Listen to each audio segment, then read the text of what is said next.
Hey guys, I'm back with another video.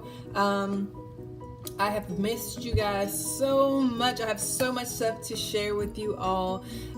There's a lot of things that are in the making that's being swished up and around and being able to come to full fruition. I'm so thankful and I'm so glad about it. So this past last weekend, I had started my first initial meeting.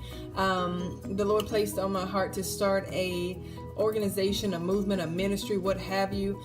It's called Speak Up. I know you guys seen the videos and the posts of the different women speaking. So let me break it down a little bit. So Speak Up is going to be a place where women come, and I'm not limited just to women, because eventually men will be able to come up and speak up as well.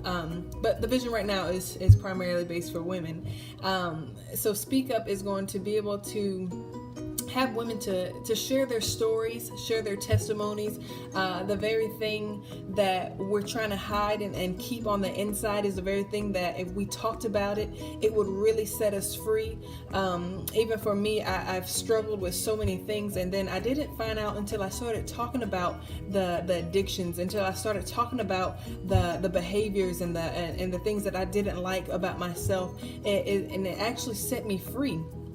And so basically this is a movement that's going to really take off, and it's my prayer that women are able to come to a safe haven. This meeting that we had, it was awesome. I mean, it was a great turnout, and I noticed that each and every individual woman that was there, we poured into each other, and my goal is for us to be able to embrace, empower, and educate one another, because so many times women now we're tearing each other down instead of building us up. And so the thing is that I feel like this is going to be a great opportunity for us to really build one another up, educate each other. It doesn't matter. I don't have an age limit, so if there's a older woman there, she could pour into me, and at the end of the day, iron sharpens iron. It don't matter how old you are. So I've heard that, and I've had people come up to me and say, Jasmine, I've learned from you, and they're 30 and 40, 50 years older than me. And so it's all about pouring into each other and then pouring into us. And so I feel like this is going to be a great opportunity for us to build up leaders and build up this nation that God is building up.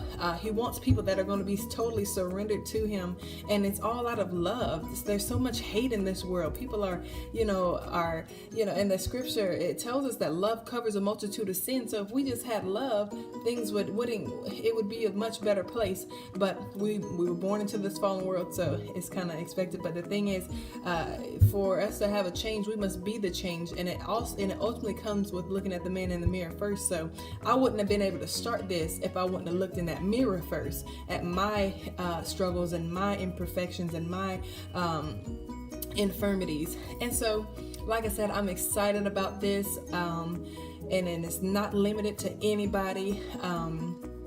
So if you feel in your heart that you would love to be a part of this great movement, email me, contact me on Facebook, whatever. My contact information is all up. But yeah, I love you guys. I'm so excited about all the stuff that's going on. I'm getting ready to publish my first book. The website, so you guys check out my website, jasmineking.org. There you'll find all my contact information. But yes, God is doing so much great stuff, and it ain't about me. It's about who I'm going to be able to reach in the process of all of this. And so when we're doing things, we have to realize that it ain't about us. It's about who you're going to touch, who you're going to be able to encourage and empower and educate. And so the topic that we talked about, sorry, I'm going back, but our first topic was about purpose. And the thing is, each and every one of us has a purpose, a God-given purpose that God planted into you when you were born. He knew you before you were in your mother's womb, that you were going to be set apart. And so the thing is, we all have talents and gifts and talents. And so the thing is, we need to operate it, and we need to operate in them. And so I encourage you guys to really get in tune to what you're called to do, and because you'll find peace and freedom in that very thing. But Speak Up 2016 going into 2017. I love you guys. Contact me if you would love to be a part of this great ministry, this great movement. I'm excited. I love you guys. Continue to keep me lifted, and I'll continue to pray for you guys. I love y'all.